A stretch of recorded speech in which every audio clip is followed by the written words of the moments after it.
Өдрийн минь төргий 5W1H энэ удаагийн дугаараараа одоо сүүлийн үед хүмүүсийн анхаарлын төв Өдрийн минь төргий 5W1H энэ удаагийн дугаараараа одоо сүүлийн үед хүмүүсийн анхаарлын төвд байгаа Монголд газрын тос боловсруулах үйлдвэр байгуулах төслийн талаар ярилцж байна.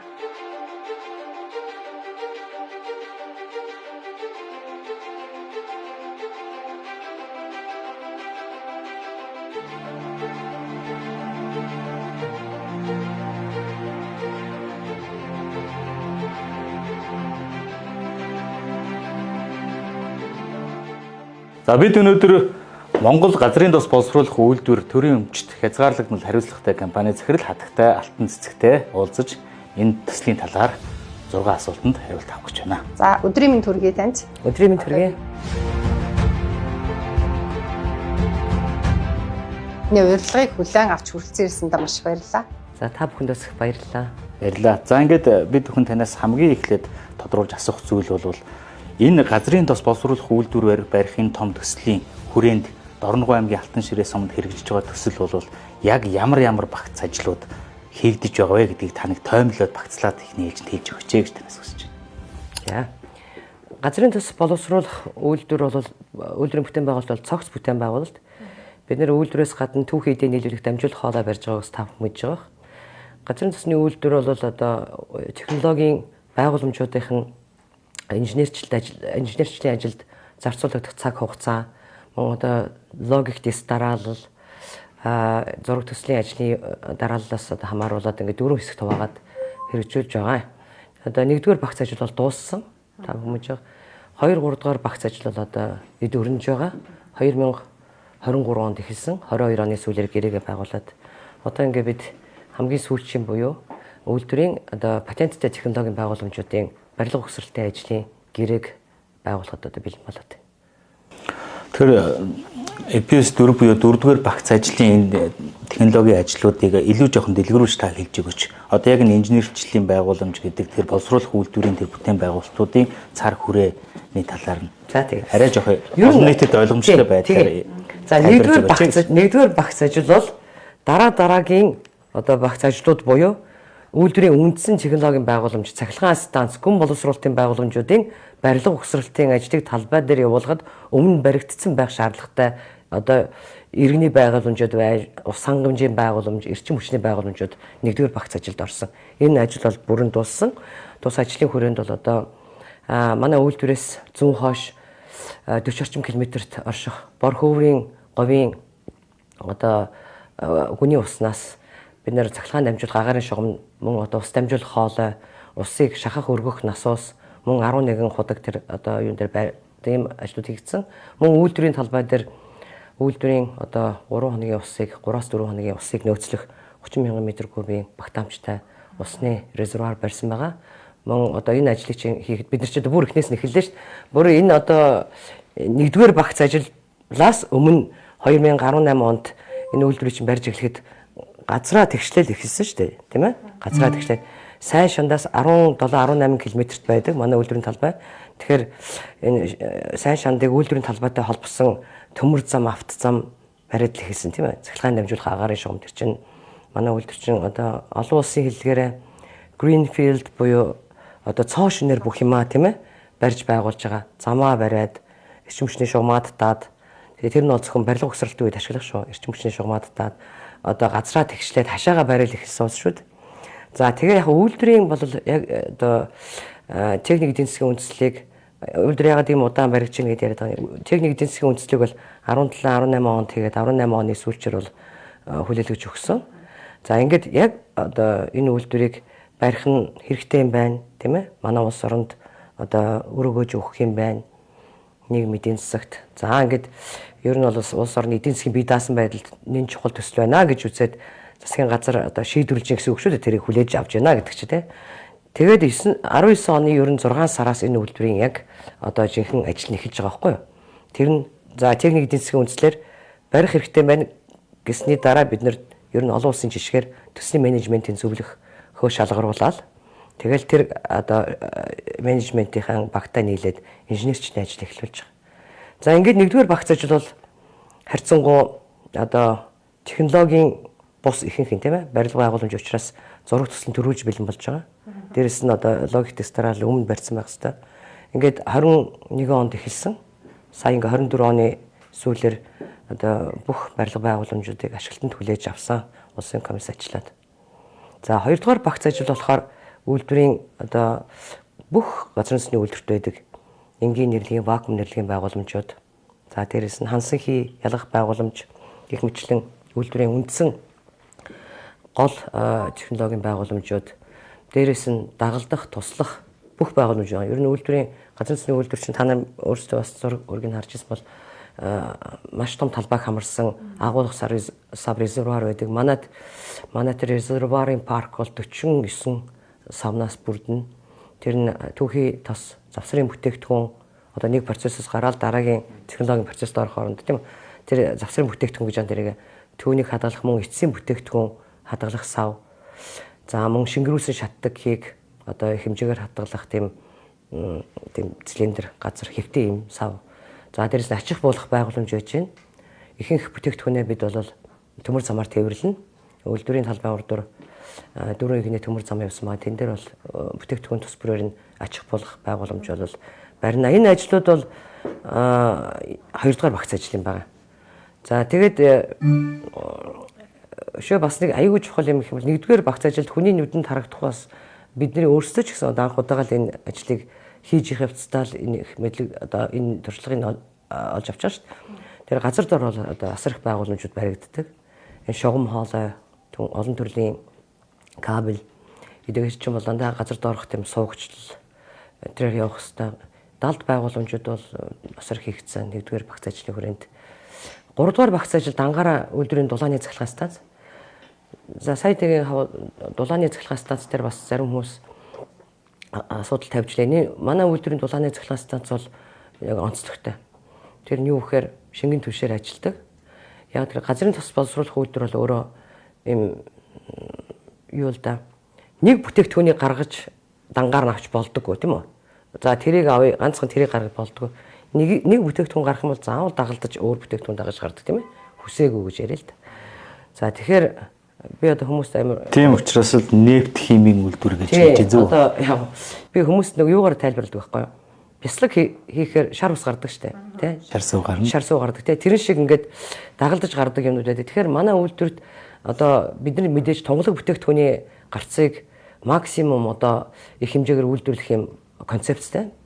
Дизель, одоо автобензин, онгоцны түлш тийм ээ. Эдрийг бол максимум боломжоор үйлдвэрлэнэ. Шингэрүүлсэн шаттыг бол манай тос ерөнхийдөө Монголын тосны шин чанар чинь ерөнхийдөө жоохон бага гардаг тос байдаг. За тийм зориулттай. Гэхдээ 100-ны түлшгээд бүтээгдэхүүн бол өөрөө заавал дагалдаж гардаг. Тэгэхээр энэ түлшээр одоо түүхий дээр ашиглах юм цахилгаан станц байхгүй юу? Тэгэхээр энэ бол бусад дан дулааны станц, дулааны цахилгаан станцаас нэгдүгээр түлшээр ялгаатай, хоёрдугаар үйлдвэрлэж байгаа бүтээгдэхүүнээр ялгаатай. Үйлдвэрийн маш олон процессууд бол маш өндөр дарал температурт тийм үү явагддаг. Дээрэс нь хурц ууртай орчинд бол явдаг. Тэгэхээр энэ үйлдвэр бол одоо хэд халсан уур буюу хурц уурыг бол хэрэглэх юм. Тоног төхөөрөмжийн хувьд бол турбин генераторыг Германы Siemens компани захиалгаар хийгдэж байгаа. За бойлер уурын зуухыг бол юуны Их Британий Woods гэж компани Foster Wheeler гэж охин компани захиалгаар хийгдэж байгаа. Дөрөвдүгээр багц ажил бол одоо гүн боловсруулалтын технологиуд. Гүн боловсруулалт гэхээр одоо түрүүний анхны нэрлэгийн байгууламжуудаас гарсан бүтээгдэхүүнүүд бол эцсийн хэрэглэгчийн шаардлагыг бол хангахгүй. Бид нар одоо 92 октантай, 95 октантай, 98 октантай гэж ярьдаг шүү дээ. Тэгэхэд манай одоо хамгийн анхны нэрлэлээс гарч байгаа бензиний октан жишээ нь 46 ах жишээд тийм үү. За энийг чинь ингээд тэр юуны бензиний фракцийн жишээ нь 3 дахин одоо гүн боловсруулалтын технологи жишээлх юм бол гидро цэвэрлэгээний байгууламж, дараа нь изомержүүлэл, дараа нь реформинг гэдэг.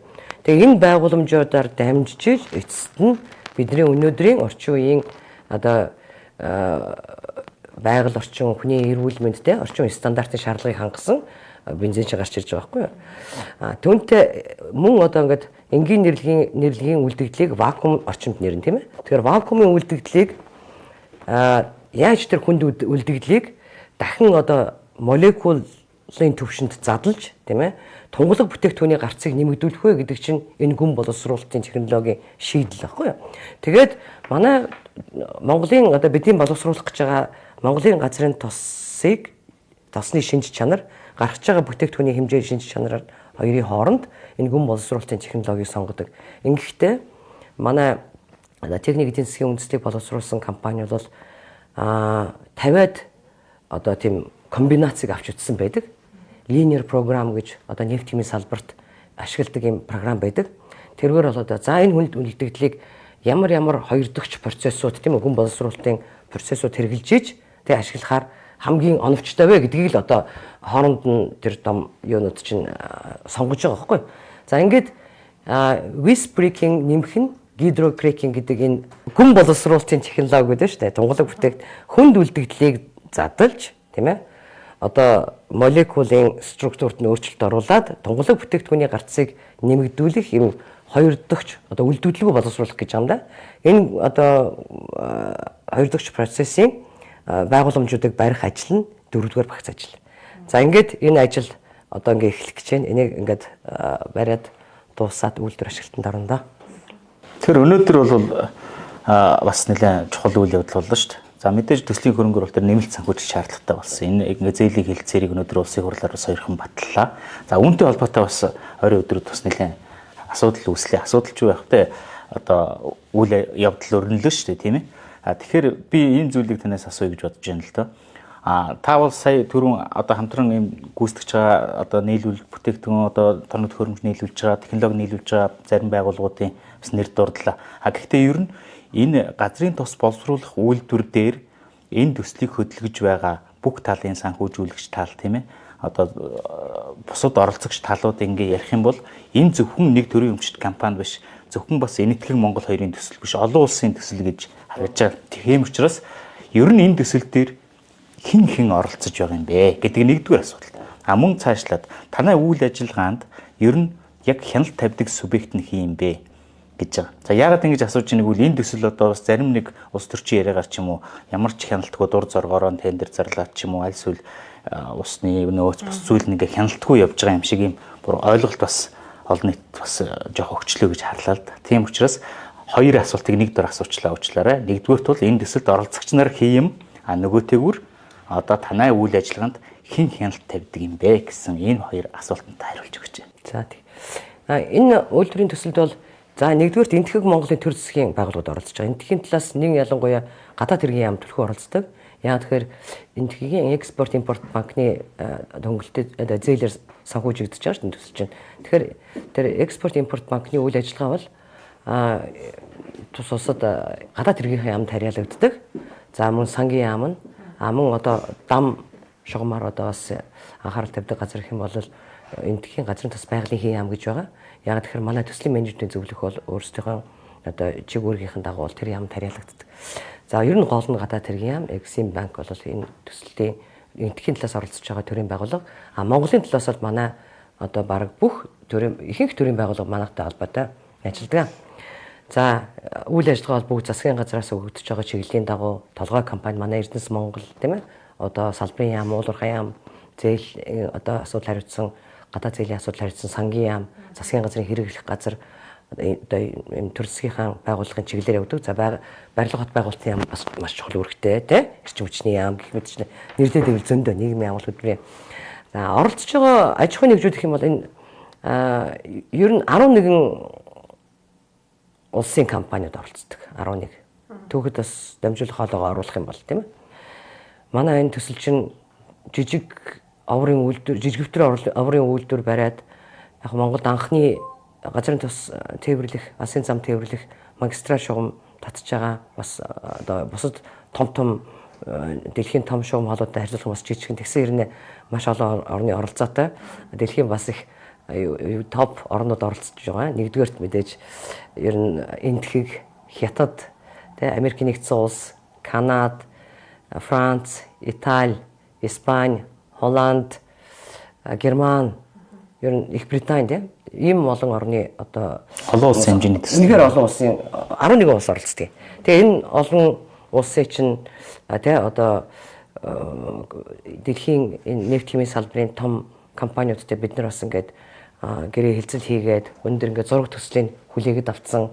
Одоо тэдгэрийг сонгох энэ ажилд бол бид нар үнэхээр туршлага байхгүй өөрсдөө ер нь маш муу тий тэр ч одоо дэлхийн чинь технологи хөгжүүлж байгаа би бол одоо өөрөө оюутан байхдаа шүтэн биширч номын одоо юу сурагчийн уншиж одоо яасан хүн шүү дээ тий. Тэгээ тэр улсуудтайгаа ингээд бид нар өнөөдөр хамтын ажиллагааныхаа хүрээнд ийм их ажил тий ийм их одоо юм сайхан харьцаад олсон энэ бас энэ ажлын бас том давуу тал л да тий. Манай одоо ажлын инженер техникийн ажиллагсад дэлхийн нэр хүнд бүхий одоо энэ UOP Honeywell гэдэг компани дээр очиж энэ төр бас одоо сургалтанд суугаад тэднэртэй хамтарч ажиллаад ингээд зөндөө хэм сурж байгаа. За дээрэс нь Монголын бас олон компани байгаа мэдээж тийм ээ. Монголын компаниуд ялангуяа нэгдүгээр багц ажилд барилга өгсрэлтэй ажилд бол нэлээд их оролцсон.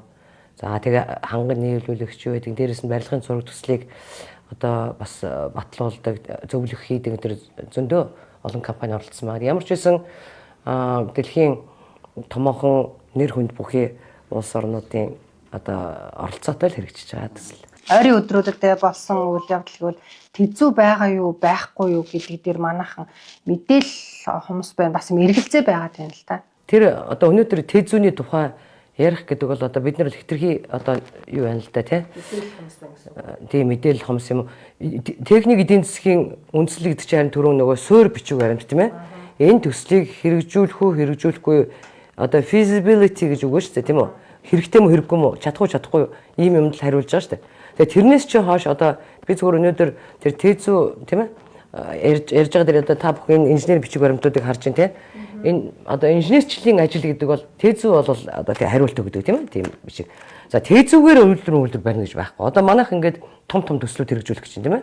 Мега төслүүд ялангуяа том хүнд аж үйлдвэрийн төслүүд. Одоо би метро энэ төр ер нь ямар л болох вэ да? Яг л одоо бид нар төсtöөл тийм энэ замаар явах болно. Инженерчлийн бичиг баримт. За энэ үйлдвэрийг барья гэсэн дараа яг яаж барих уу гэж эхэлж байгаа шүү дээ. Тэгэхэд энэ инженерчлийн бичиг баримт гэдэг бол үнэхэрийн маш олон 100 мянган нарийн мэрэгжлийн тийм үү одоо инженер төмөн төрлийн инженер байгаа шүү дээ тийм үү маш олон төрлийн инженер мэрэгжилтэн тийм үү эдийн засагч юу гэдэг тэр хүмүүсийн ажил өдөөж та бүхэн одоо ингэж харж байгаа. Одоо энэ ширээн дээр байгаа бичгүүд одоо яг ямар төрлийн бичиг байна? Одоо би та EPC 4-ыг асуух гэхээр нэс ахгүй. EPC 4 багц ажлын чинь хүрээнд одоо энэ инженерчлийн ажил энэ бол ингээд ерөнхийдөө лиценз эзэмшигчтэй ихлээр сонгон шалгаруулна гэж байна. Тэр нь яах вэ гэхээр за манайх ийм тийм ээ одоо гидрокрекинг гэдэг байгууламжтай байна. Тэгээд техникийн датаг нь өгч байгаа. Тэр нь бас тэрийг боловсруулна гэдэг чинь маш их ажил шүү. Тэгвэл техникийн тэр одоо өндөр мэргэжлийн хүмүүс энэ техникийн датад одоо тохирсон тий одоо энэ үйлдвэрийг зураг төслийг гаргаж энэ лицензээ өгөх компани байна уу гэж зарлт юм байхгүй юу тий. Тэгвэл тэр 20 оны эхнээс эхэлсэн. 20 оны эхнээс яваад ер нь бас манайх чинь бас жижиг үйлдвэр дээрэс нь одоо Монголд ямар ч нефть химийн ийм салбар хөгжөөг ийм газар тэд нар өөрийнхөө патенттай байгууламжуудыг одоо бариулах бас тийм ч дуртай биш. Тийм ээ? Тийм ч дуртай биш. За энэ дээр үнэхээр Engineers India бол одоо манай төслийн менежментийн зөвлөх энэ үнэхээр том компани юм байлээ. Би бол одоо энэ хэдэн жил энэ компанитай хамтарч ажиллаад яг одоо сайн яриадсан дэлхийн нэр хүндтэй том одоо нефть химийн салбарын инженерүүдээс ер нь тий бүгд л хоорондоо ер нь тий нэг төвшингийн тий үнэхээр одоо бахархмаар тийм инженерүүд байд юм а. Тэгээд тэр компани бол энэ сонгон шалгаруулалтыг зарлаад маш олон компани ихэндээ оролцож байгаа сүүлдээ тийм ээ. Одоо ингээд бас ингээд тендер сатгалзаж шүү дээ тий. Тэгсээр хагаад одоо ингээд яг бид нар ямар ч хэлсэн 4 байгууламж дээр тийм ээ. Түрүүний хэлсэн гидрокрекинг, дизелийн гидроцэвэрлэгээ, шингэрүүлсэн шатны гидроцэвэрлэгээ, дээрэс нь за энэ дээр л UOP 4 байгууламж байгаа. Westbreaking-ийг бол Голландын Shell-ийг хүн болгон бидэн тийм ээ. Дээрэс нь одоо хөхөр ялгах байгууламж Францын Axens энэ үйлдвэрийн хамгийн одоо бас чухал хэсэг бол ус төрөгчийн үйлдвэр. Монголд анх удаага л бас. Жишээ нь тэр саяны өөр газар баригдаж байгаа үйлдвэрүүдийн тухай түрүүн бид нэржсэн тийм үү. Тэгэхээр тэд нар бол ус төрөгчийн үйлдвэр жишээ нь барихгүй байх ч тийм. Тэнцэн байгаа тэр өөрийнхөө орноос ус төрөгчийн үйлдвэрлэдэг газараас ус төрөгчөө авчна. Энэ үйлдвэрийн маш олон одоо ургуулууд энэ реакторууд ус төрөгчтэй орчинд явагддаг тийм ээ. Тэгтэл бид нар өөрсдөө тэр ус төрөгчөө үйлдвэрээ хүртэл барьж байгаа байхгүй. Тэрийг Италийн одоо Meritech Pneumonia охин компани Kinetics Technology гэж компани лицензээр ингээ барьж байгаа. Тэгээд энэ инженерчлийн ажил гэдэг чинь бас маш одоо олон хүний ур ухаан тий оюун мэдлэг шингэсэн өндөр өртөг зардалтай тий урт хугацаанд хийж гүйцэтгэдэг ийм ажил. Тэгэхээр тезүү бол хамаагүй өмнөх байгааз тий. Одоо танаас би энэ зүйл асууж байна. Бусад улс оронд одоо зөвхөн одоо эдийн засгийн хувьд юм уу улс орны одоо төвшин заахгүйгээр ер нь бусад улс оронд хэрэгжиж байгаа одоо хөрөнгө оруулалтын зардлынхаа хэмжээгээр хүчин чадлынхаа хувьд нь ингээд манайд баригдаж байгаа газрын тосны үйлдвэрийг харьцуулаад үзэх юм бол одоо хөрөнгө оруулалтын зардлын түвшин нь одоо хит өндөр байна уу, боломжийн түвшинд байна уу? Энэ харьцааг та нэг төвчөнд тайлбарлаж. Ер нь доогуур доор манайх. Тий. Одоо энэ төслийнх. Газрын тосны үйлдвэрүүдийг хооронд нь ингээд шууд ингээд харьцуулж болдгоо. Яг тэгвэл доторх манайх бол одоо төлж чадхан үйлдвэрлэх зорилттой эхний ээлжин. Гэхдээ энэ чинь нефт химийн үйлдвэрийн суурь шүү дээ, тийм үү? Төлж чадхан. Гэтэл одоо зарим тэрэн дотор нэг петрохимийн ч юм уу нэг одоо байгууламж дээр орцсон байх юм бол бас манайхтай харьцуулахад аюу хэцүү болчихж байгаа. Гэхдээ ер нь ойролцоо хүчин чадалтай төсөөтэй технологийн сонголттой ийм үйлдвэрүүдэд харьцуулж үзэхэд би одоо толгоондоо байгаагаа хэлье. Бид нар судалгаа хийжсэн. Угандад одоо баригдаж байгаа нэг үйлдвэр бол манайхтай ойролцоо. Тэгэхдээ тэр жилд одоо үгүй 1 сая тонн жил боловсруулах хүчин чадланд нь одоо ноогдох хөрөнгө оруулалтын зардал гэдэг индексээр хэмжиж байгаа байхгүй. Тэгэхээр тэр Угандагийнх одоо хямдхандаас орж байгаа шүү дээ. 1.6 байхад манайх 113 байдаг. За жишээ нь хөрш орныгаа хэлье. Казахстан тийм үү? За хөрш биш одоо зэрэгэлдээ орных. Казахстанд барьж байгаа үйлдвэр жишээ нь одоо бас 1 сая тонны орчим хүчин чадалтай үйлдвэр барьж байна. Тэр бол хуучин нефт химийн одоо тэр дэд бүтц дээрээ баригдаж байгаа.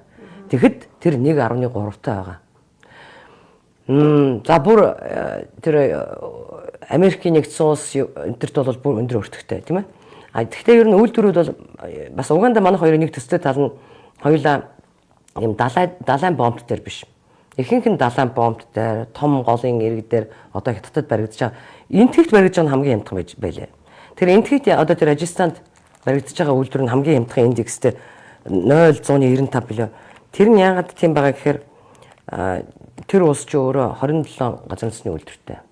27-х нь ихэнх нь нефт ингээ өргөжөөд нефт химийн салбарууд руу ингээ салаалчихсан. Тэгээд дээрэс нь тоног төхөөрөмжийн нефт химийн салбарын ажилтны тоног төхөөрөмжийн 70% нь энтгэгт үйлдвэрлэгддэг болчихж.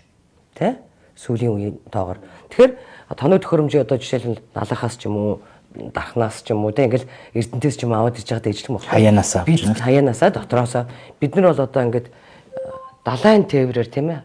Хималай нурууны цаанаас тэ далайн тээврээр явуулаад ингээд хятадаар дамжуул хятад хүртэл далайн тээврээр яваад наашаага дахиад 1200 300 км одоо авт тракер ч юм уу эсвэл бол нөгөө төмөр замаар тээвэрлж байгаа шүү дээ. Тэгэхээр энэ мэн чи бас ингээд нэмж чад гэдэгтэй харьцуулахад бол харьцангуй гайгүй зүгээр би зөвхөн та нарт нөгөө сая дээр юу яасан мэт 3 дахь цахилгаан станцын өргөтгөлийг бас тий одоо ч 1.5 өргөтгөх шүү. Тий өргөтгөл станцын өргөтгөл. Гэт ингээд яг хүн харьцуулаад бодох юм бол ойлгомжтой л да.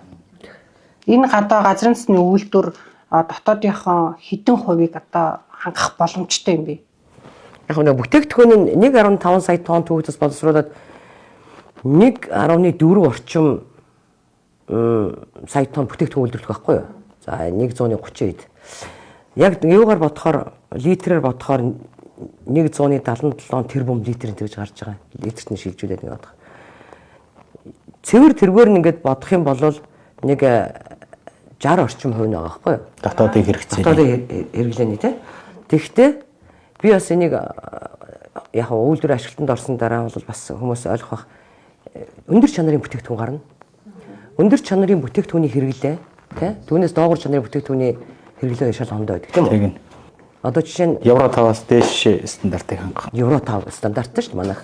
Сая бас үйлдвэрчдийн байнгын хорооны хурлын үеэр манай уул уурхайн яамнаас одоо манай зах зээлээр одоо борлуулагдаж байгаа төлж шатхууны стандарт эдгээр талаар бол нэлээд ярьсан. Тийм агаарын багтлагын холбоотойгоор бас стандарт шинжилэгдэж байна. Манайх бол өндөр стандарттай. Тийм учраас одоо тэр моторын хэрэглээ энэ төр бол би харьцангуй буурна гэж бодож байна.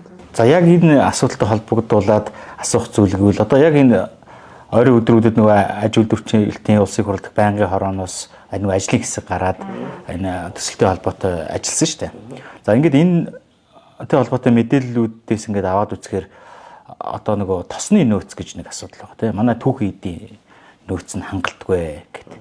Тэгэхээр яг дорн говьт одоо нөгөө тамсгийн сав газраас бүтээгдэхүүн авах гэрээгээр одоо шинэ газрын засны үйлдвэрт бүтээгдэхүүнээ авах юм байна. Хэрвээ тэгээд одоо нөгөө хүчин чадалтай хүртэл түүхэн эдийн нийлүүлж чадахгүй бол яах вэ гэдэг нэг асуудал байна тийм. Тэгэхээр энэ шинээр илрэх нөөц гэд одоо эдийн засгийн хувьд алдагдalgүйгээр түүхэн эдийн хангах тийм байршил хаанаас нийлүүлэх вэ гэдэг тэр тооцоонууд ер нь одоо танай төсөл дээр хамааралтай байдгүй эсвэл энэ аж үйлдвэрийн яамны хийх ажил яг түүхэд бас манай үйлдвэр бид бол газрын тос боловсруулах үйлдвэр байгуулах одоо тийм зорилгоор байгуулагдсан манай компани тийм компани шүү дээ.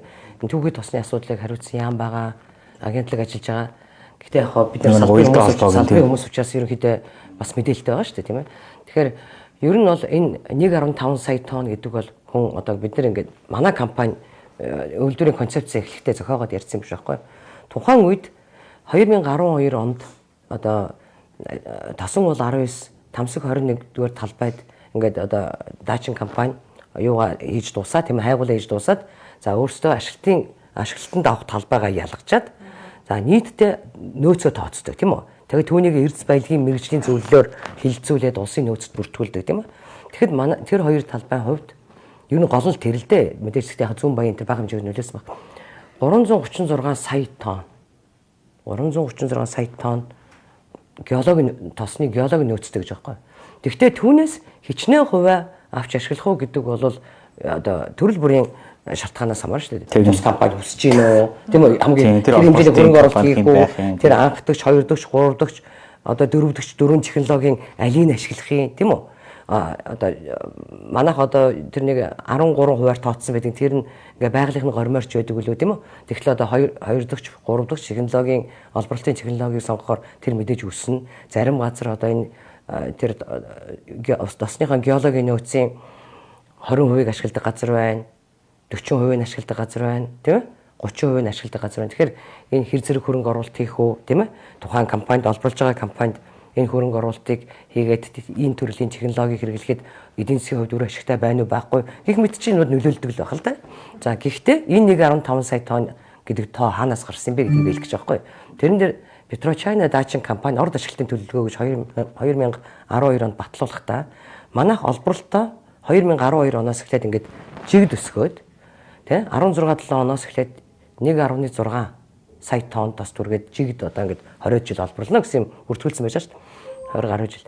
Тэгэхдээ тэр чинь тухайн үеийн хайгуул бид нар өөрсдөө хатуу ашиглалтын болтмолоор үрдэгдэг үстэй.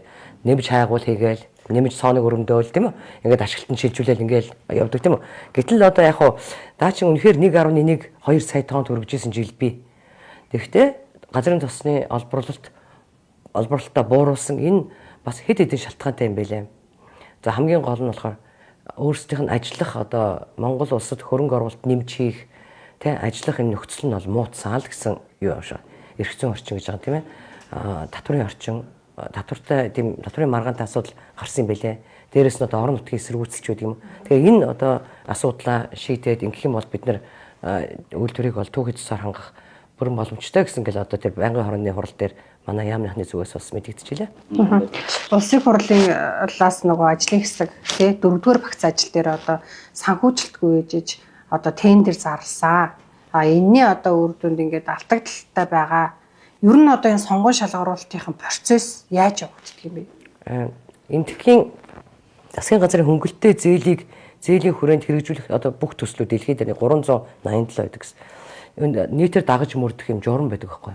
Тэгээ энэ ч өөрөө энэ төрийнхөө одоо юмд хөрөнгө санхүүгийн зарцуулалт айхтар нарийн хяналттай. Тэ. Одоо манай энэ газрын засгийн үйлдвэрийн юу чинь төслийг 1 юм уу 2 сар тутамд тийм ээ. Хуучин бүр бидний дуудаж авчирч яагаад өөрсдөө ярьж байгаа гэдгээс ревью митинг хийж ингээд бүх талууд оролцсон. Одоо гадаад хэргийн яам, Энтхийн элчин сайдын яам, Exim банк, манайх тэ төслийн менежментийн зөвлөх гүйцэтгэгч компани. Ингээ бүгдээрээ сууж байгаад ингээ хуралддаг. Бид нэр одоо ч хүртэл тэрийг одоо ингээд одоо ковидын үед нэг онлайн болсноос хойш одоо бас жоох онлайн хийх гэдэг бас өмнө нь бол яг заавал суужаад тэд нар ч бүр нарийн асууж банкны хүмүүс үжиж одоо даралтад савмаа асуугаал те биднээс чинь тэр айхтар нарийн мэдээлэлтэй яг өөрсдийнхөө юу. Тэгэхээр тэр мөнгө өгж байгаа айл чинь тийм ээ одоо санхүүжилт олгож байгаа хүмүүс чинь энэ санхүүжилтийн одоо зээлийн иргэн төлөлт баталгаатай байх ёстой шүү дээ. Тэр шийдвэрийг гаргасан улс төрчид тэр юуг өгсөн тэр юунууд шүү дээ. Энийг авч улс төрчид тэр шийдвэрийг гаргасан улс төр тэр шинэ банк энэ одоо төрийн байгууллагын хүмүүс бүгдээр энэ төсөл амжилттай болоход тэр хүмүүсийн одоо амин чухал асуудал тийм учраас үнэхээр их юу яадаг анхаарал тавьдаг. За тэгээд тэр зээлийн дагаж мөрдөх журам гэдгийг анхан манайд 17 онд одоо Монголын 4-5 яамыг оролцуулсан 7 хоногийн семинар болсон шүү дээ. За энэ сонгон шалгаруулалтыг зээлийн хилцээр гэж юм байна. Үүний хүрээнд хэрэгжих төслүүдийг ийм журмын дагуу одоо сонгон хэрэгжүүлнэ. Энэ зээлийн хилцээрт одоо хилцээрийн дагуу хэрэгжиж байгаа төслийн одоо юу гэдэг ерөнхий гүйцэтгэгч бүгд энтгэгт бүртгэлтэй компани. Энтгэхийн байсныг бид нэр энтгэгт бүртгэлтэй гэж өөрчлүүлсэн шүү. Бас гадны компани энтгэхийн компани байна. Тэд нар энтгэхээс нэг ч сент гадагшаа гаргахгүй. Монголоор нэг ч сент орж ирэхгүй шүү дээ. Энэ одоо чинь гүйцэтгэл явууллаа шүү дээ тийм үү? Одоо тэнцээ нэг ажил хийгдлээ талбай дээр. Тэнгүү тэрийг талбай одоо манай инженерүүд дараа нь энтгэхийн талбай одоо энэ төслийн менежментийн зөвлөхийн маш олон зөвлөх байгаа шүү дээ. Тэд нар баталгаажуулна. Тэгээ төв рүүгээ явуулна. Төвөнд баталгаажуулаад манай дээр ирнэ. Манай инженерүүд гар өрс зурна. Дараа нь би тэгээ уулуурхаа яам. Тэгээ сангийн яам. Тэгээ элчин сайдын яамс Exim. Ингээд Exim банк түүгээрээ тэр гүйцэтгэсэн компанид нөгдөг байхгүй. Тэгэхээр энэ сонгон шалгаруулалт ч гэсэн яг тэр бичгээр заасан байгаа. Тэ? Энтхийн компаниуд дунд зарлана гэдэг. Газрын тус боловсруулах үйлдвэр төрийн өмчийн компанид дуран мэдээд ямар нэгэн сонгон шалгаруулалт ганцаар бие даагаад хийх тийм зүйл бол ямарч байх үндэслэгүй мэн гэж ойлгож байна. Гэхдээ тэд нар шиг заасан байхгүй. PIC гэж байгаа. Тэ? Project Implementing Company. Тэ? Энтхийн компаниуд дунд зарлана. За зарим одоо хураангуй жигсаалтыг Exim банкнаас гаргаж болно. Яг л бид нар тэрэнд нь бас одоо ингээд цаг хугацаа алдаж ийн тэргээд хил ам хийжсэн чинь үгүй бас нэр хүндийн асуудал энтгэх. Чадахгүй компаниуд очичоод төслийг одоо бас нураах те тэрийг үгүйсэхгүй. Тийм учраас бид нар бас нэр хүнд бүхий компаниуд одоо чадах компаниуд орж ийн орохгүй нэг дээр бид нар хяналт тавина. Тэгээд тэр компаниудыг ер нь эхлээд техникийн сонгон шалгаруулалтыг тийм те тэн чин асар өндөр шаардлага тавьж иймэрхүү ажил өмнө хийжсэн, ижил төстэй ажил хийжсэн туршлага. Наад захын доотлын одоо төслийг чин өртөг хэд байсан. 100 сая доллароос дээш төсөл хэдэн удаа хаана юу хэрэгжүүлсэн гих мэтчлэн. За инженеруудын ур чадвар, машин техник, тоног төхөөрөмжтэй үйлдвэрлэдэггүй юу гих мэтчлэн ингээд амар өндөр шаардлага тавьж байгаа шүү дээ. Тэгж яад энэ хүмүүсийг сонгон шалгаруулж байгаа. Тэгээд үнэлгээг нь техникийн үнэлгээ нэгэд бид нар техникийн үнэлгээг нь одоо хамгийн сүүлд хуралдаж шийдээд тэнцэж тэнцэхгүй тэнцэн үнийн саналын нэм зарлаад бүгдээр одоо оролцоод заримдаа тэр тендерыг бол манай энтгэгт байгаа элчин сайдын яам амдэр хүлээж авдаг. Бас нэг дараа ийм асуудал байна л да. Улсын хурлын гишүүдийн одоо энэ газрын төсний энэ асуудал дээр зарим нэг мэдээллийг авахгүй бүх юм нэм хаалттай байгаад байна. Тийм учраас тэр хүмүүс одоо иргэдэд ийм төөрөгдөлтэй ч юм уу ийм арим одоо үнэн зөв мэдээллийг хүргэж чадахгүй байна. Бид нар юу ч хаагаагүй. Ганцхан техник эдийн засгийн үндэслэл биш үү? Тэр чинь биднээс шалтгааллахгүй байхгүй. Дээр нь 19 онд засгийн газрын нэг тогтоолын дагуу сайдын тушаал гараад нууц гэдээ арцсан байна шүү дээ.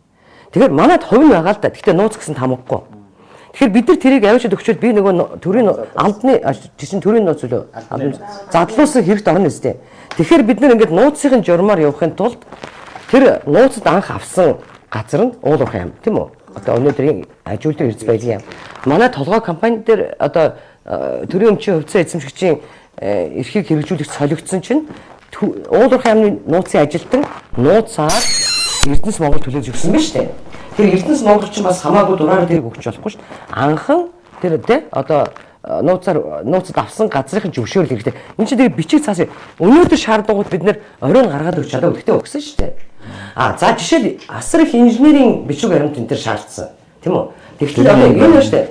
Би танарт ингээ бас нэг яг нэг харуулж байгаа хэрэг бид нар энэ улсууд технологийн нууц гэж амар юм байдаг тийм үү? Бид нар одоо жишээ дураараа үйлдвэрт үзэж болдгоо шүү дээ орж. Тэ оруулдаг шүү дээ. Намайг оюутан байхад Аз хүмүүс ерөөс оруулдаг байсан. Тэ бид нар зүгээр хаднаас нь ороод ингээд хараад эн чинь нөгөө нэрлэг эн чинь нөгөө тэр висбрекер гээд хараад явахын төдийд оруулахгүй гэж байгаа байхгүй. Тэгтэл энэ нефт химийн салбарын энэ технологийн нууц гэдэг чинь амар өндөр нууцтай. Тэ тэгэхээр ингээд зарим нь ингэсэн байхгүй. Ерөөсөө технологийн хэсгийг огт өгөхгүй. Задлаж болохгүй. Тэгэхээр бид нар энийг технологийн хэсгээр алийг задлах юм. Тэгээ хувилж өгөх юм уу нэг тийм үү? Тэгээ ирж үзэж болно. Манай компани дээр ирж бүгдээрээ үзэж болно. Тэ? Харин онцгой нь энийг үзүүлэх гээд ингээд одоо юу гэдэг хүмүүсийн байгаа газар руу авч явахд хэцүү байгааз. Тий. Хоёрдугаар хувилж болохгүй нэг. Хувилж болдог. Өөрөөсөө бид хувилж өгнө гэдээ хувилж өгсөн байгаа байхгүй. Тий. Тэгтээ шүүх юмны маргаан дээр болвол ингээд өгж болно. Тэгтээ тэр компаниас нөгөө эний чинь юу яаж болох уу? Тэ? Гуравдагч этгээдэд тийм үү? Одоо жишээл дүрийн танилцуулж болох уу гэдэг бичиг явуулсан.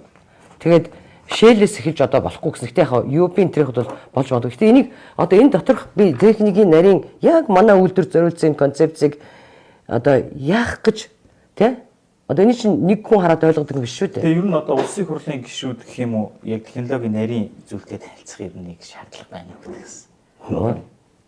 Тийм ээ. Яах гэж. Тийм. За тэгэхээр одоо нэлээд удаа ярьчлаа. Би сая нэг зүйлийг асууж байна. Сая төсөл ихснээс хойш хугацаа ингээд одоо 8 дахь жилдээ орчих та яг шийдвэр гарснаас хойш 17 онд юу 17 онд ч гэсэн тийм үү? 17 оны 9 сар. Тийм. Тэгээд би Жулия гэдэг шийдвэр гараад тэгээд ингээд явуулсан байдаг тийм ээ. Тэгэхээр за саяын одоо ингээд нөгөө нэмэлт санхүүжилтийн асуудал гарлаа шүү дээ. За тэгвэл саяны одоо 450 сая доллар нэмж гинэ үү тийм. Тэгэхээр энэ зээлийн их үсэг батлагдсанаар одоо дараагийн одоо үлдсэн хугацааны одоо ямар нэгэн эрсдэл гарахгүйгээр явхад нөгөө төлөвлөсөн 36 сар гэдэг хугацаанд ер нь бол ажил бүрэн дуусна гэдэгт итгэлтэй байна. Итгэлтэй байна. Яг 38 л EPC дээр 38 гэсэн. Гэтэ бид нар одоо ингээд би одоо үзэгч олондоо тий олон нийтэд нэг юм хэлмээр байдаг. Энэ үйлдвэрийг одоо маргааш чамаагүй ашиглалтанд оруулах юмсан гэж одоо тий хүсэж байгаа хүмүүс энэ компани дотор байгаа байхгүй бид тий өстой зүтгэлээдэг тий гэтэл өөрсдөөс нь бидний хичээл зүтгэлээс шалтгааллахгүй тий одоо зүйлүүд гарч ирж ш тийм ээ тэгэхээр ер нь ажил хийх нэг ингээд одоо ажил хийх хэцүү мэцүү гэдэг олон юм дах хэрэг байхгүй л бидний энэ ажилдаа жигтэйхэн хайртай үнэхээр сайхан ажил тий юм бүтээн гэдэг амар гоё гол нь ингээд жишээ нь давагдшгүй хүчин зүйл дохиосон тийм ээ Монголыг тойрч гараагүй шүү дээ бид нар гэрээсээ ч гарч чаддгүй байсан одоо мартсан юм шиг үстэй тий энэ одоо манай үйлдвэрийн зөвлөх инженерүүд хүртэл ирээд 10 сарын 28-нд төрсэн хүмүүс шандад 1 сарын 15-нд очижээ л шүү дээ ямар хүндв тий шоронд байгаа юм шиг өрхөй байж байгаа л тэг өшөө дээрээс тэнцэнэ карантинлэгдчихээрсэн тэг гэртээ харж болох уу харахаараа дахиад 1 сар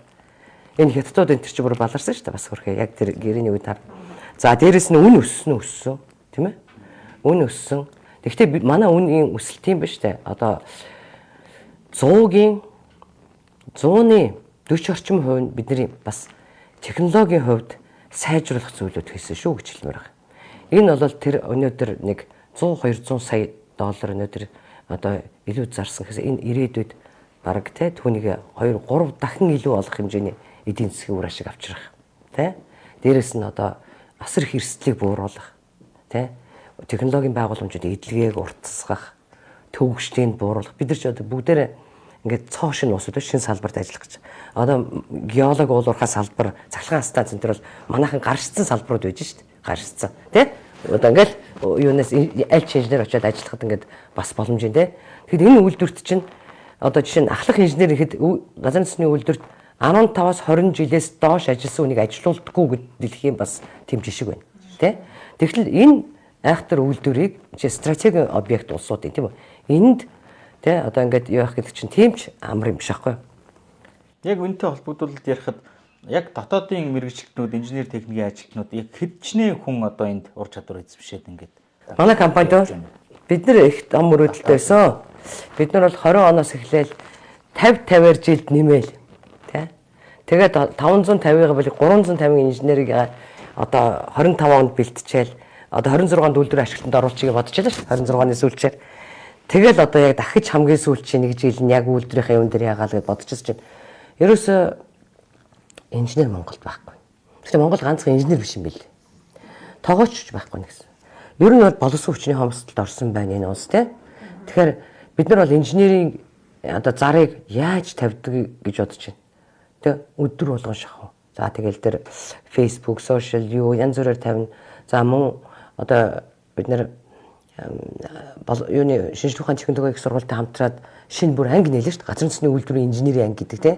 Тэр ангийг нээгээд одоо жилд юу лээ 4 жилийн програм юм байна. 50 бакалавр тэгээд 30 мастер сурах юм гээл айгуу төсөөлөлттэй. Тэгээ бид нар одоо шүтээсийн багш нартай нийлээд одоо хөтөлбөр боловсруулаад ингээ индекс батлуулж барайл тэгээ ихсэн. Гэхдээ элсэлд айгуу хангалтгүй байгаа. Одоо нийтдээ 30-аад хүүхэд байгаа. 22 оноос элсэлд авсан. Гэхдээ явандаа энэ залуу үе маань байгалийн ухааныхаа шинжлэх ухааныг төлхөө сураад дээрэс нь одоо манай үйлдвэр шиг юм үйлдвэрүүд том манай энэ засгийн газрын 14 мега төслийн тэр хэрэгжээд ирэхээр ер нь инженерүүд л авч шүү дээ. Хэрэгжээд ирэхээр инженер болох чи ийм хэрэгтэй юм байна гэд бодоод эхлэл хүмүүсийн бас нэг одоо инженерийн чиглэлээр сурах сонирхол өсөх болов гэж бодож байна. Үйлдвэр яг бэлэн болсон байхад одоо хичнээн инженерийн хэрэгцээ шаардлага байна. 350 инженер техникч гэж байгаа. Тэгвэл яг чинь байгууламж тус бүр дээр одоо 3 ээлж чинь тасралтгүй ажиллаж шүү дээ. 24 цаг юу атсан схем нь байж байгаа. Тэгэхээр дамжуулах хоолой гэж бас том салбар шүү дээ. Дамжуулах хоолой чинь бас л одоо би буруу сонсог бол манай юунаас Алтан булгаас замын үүд хүртэл төмөр замд хичнээн мянган хүн ажилладаг гэлээ те. Тэгэхээр дамжуулах хоолой чинь бас тэрнээс нэх их богинохгүй шүү дээ. 530. Яг манайх станцуудтай байгаа. Гэхдээ тэр чинь ингээд автомат системийн автомат удирдахтай л дээ. Гэхдээ л ер нь бас энэ үйлдвэр дамжуулах хоёр хоолойн дээр нийлээд доотлон 400 инженер те 200 техникийн хүмүүс бол ажиллана шүү. За хэдүүлээ нэлээ удаан бас ярьчлаа. Таны бас цаг зав юу яаж байгаа гэж бодчих. Тэгээд одоо би уучлалт хүсээд магадгүй та ус төрж гин гэж бити бодорой. Гэтэ энийг яг зүгээр энгийнээр хүлээж аваарай. Яагад үл ингэж асуух шаардлага байна. Сая ойрын өдрүүд болдог үйл явцтай холбоотойгоор зарим ус төрчид ингээд төслийн талаар нэлээд тийм олон нийт жоохон тийм буруу зөрүү ойлголт өгчих шиг боллоо. Гэтэ ус төрчин ч юм уу үгүй ч юм уу санаатай ч юм мэдэхгүй. Тэгэхээр энэ үйл явдлыг та зүгээр тэр хүмүүс мэдээллийн зөрүүтэй байдлаас болов аль эсвэл арай манай энэ одоо үндэсний том чухал стратегийн энэ төслийг санаатайгаар одоо ингэж удаашруулах зогсоогноо гацаах гэж ярьдаг шүү дээ. Тийм өөр ямар нэгэн хөндлөнгийн ирэх ашиг арай байсан биш үстэй. Тийм нөлөөнөөс болсон биш үстэй гэж юу н харвуу. Тийм бодол төрж их юм. Яг нэг зурс тийм бодол орох нь бол орсон. Гэхдээ ер нь хүн болгоны дотор сайхан сэтгэл байдаг шүү дээ, тийм үү? Тэгвэл энэ удаад бол яг ихэнх нь энэ бид нар чинь засгийн газар тэр чигээр манай компани энэ зээлийг энтхийн талаас батлахыг хүлээгээл те. Ингээл тэгсээр хагаад тэрэндээ хамаг анхаарлаа төвлөрүүлсээр хагаад бас энэ олон нийт танилцуулах ажлаа орхидуулсан бас бидний буруу баг. Дээрээс нь их хурлын гишүүдтэй ялангуяа шинэ гишүүд энтертэй болол мэдээлэл бас дутуу өгсөн маань бас бидний буруу те. Одоо бид нар ингээд хавраас бүгдээр ингэ урьж байгаа. Сая бол одоо бас энэ айхтар үеэр чинь ачаар бас бид нар нэлээх мэдээлэл боловсруулж хөргүүллээ. Бид нар чинь 1-7 хоногийн сүүлчээр хэдэн 10 мянган цаас тэ принтер л дээ шүү дээ. Манай 4 принтер зэрэг ажиллаад байдаг. Тэ яг харьцангуй энэ намын бүлгийн хурлууд болсон байнгын хороодын хурлаар бас юунууд маань гişүүд маань гайгүй мэдээлэлтэй болсон байх гэж бодож байна. Гэхдээ бид нар бол одоо яг мэдээлэл дутуу олох өгсөн бидний буруу байх. Бид нар ерөөсөө нэг энэ ажилдаа улаарад ингээд тэ зарим юм орхидуулдаг юм байна гэж би бодлоо. Тэгээд одоо бүгдээрэнд нь хамгийн гол нь манай төр засгийнхан бүгдээрээ улс орныхоо хэмжээний тэ одоо энэ төслийг ажлыг манай улс жишээ нь улс гүрнүүд чинь тийм шүү дээ. За манайх метро барина. За манайх тэ сарлуу одоо хөөрнө ч гэдэг юм уу. Энийг одоо ингээл тэ ард ингээл хүмүүс донд буруу зөрүү ойлголтыг л ингээл мэтгэлзүүлэл ингээл баймааргүй яг нэг төрөнд мэдээлэл дутуу өгсөн бидний буруу бах тэ. Хоёрдугаар би энийг бас нэг айхтар улс төржөөл манай төслийг ингээл тэ одоо юу гэдэг шууд хэлэхэд хорлох гол ингээд энэ би бодохгүй байна те. Яг мэдээж нэг цаг хугацаа өөрчлөгдөөр хүмүүсийн бас нөгөө бодол санаа өөрчлөгдөж штэ. Энд чинь бүх юм орчин тойрны бүх юм хоорондоо уялдаа холбоотой. Тэгэхээр бидний бас дутуу мэдээлэл өгсөн тэр хүмүүсийн зарим нэг одоо юу гэдгийг мэдээллээр хангаагууд нь жоохон бухимдсан ч гэдэг иймэрхүү юмнуудаас болж тиймэрхүү юм гарсан баг. Гэхдээ одоо цаашдаа бид нар бол одоо системт мэдээлэл өгөөд явъя гэж бодож байгаа. Бидний энэ ярьж гарчсан бас хүмүүст бас би өөрөө нөгөө телевиз радиогоор ярих бол нөгөө амар дургу тэгээ сэтгүүлчид ингээд бас яриа мараа авъя гэхээр би нөгөө ингэдэг байхгүй хүн чинь дотор нэг юм буглаад одоо энэ төслийн чинь нэг юм гацчаад шийдэгдэх гээд хүлээгээд шүү дээ. Тэгээ тэр гарч ээж амнаас үг гарах юм шиг бодоод ингээд тэгээд та бүхнийг одоо бас өнөөдөр ингээд энэ чухал сэдвээр ярьсанд баярлалаа би тэгээ одоо өнөөдөр тэр их хурлын гишүүдтэй бас баярлалаа. Энэ сайхан зээлийн хилцээр ингээд баталж өгсөн их хурлын гишүүдтэй баярлалаа. Хэдийгээр одоо манад бас биднийг бас шүүмжилсэн хүмүүстээс баярлалаа. Бид нар шүүмжлэлийг бас хүлээж авна яг ор үндэсгүй тийм одоо тезү мэзүг өнтер гэдэг усгүй ч гэдэг юм уу тиймэрхүү юм бол одоо бас дахиж битгий тэгж байгаарэ гэж хэлмээр байна За баярлалаа танд. 5W1H ярилцлага маань энэ хүрээд өндөрлж байна. За бид өнөөдөр Монголд одоо газрын тос боловсруулах үйлдвэрийн төрийн өмчт компани захирал Алтан цэцэгтэй ярилцлаа. Одоо энэ төслийн хүрээнд олон асуултанд өнөөдөр хариулт авсан байхаа гэж бодож байна. За Монгол улс нефт шатхууны хэрэглээг гаднаас худалдан авдаг хэрэглэгч, импортлогч орн байхan болж дотооддоо үйлдвэрлэгч болох одоо энэ том амбицтай энэ төслийн ажил бүтээн байгуулалт гацалгүй одоо садгүй урагш болтугай гэж. Ерөө сайхан оршуултаа баярлалаа. За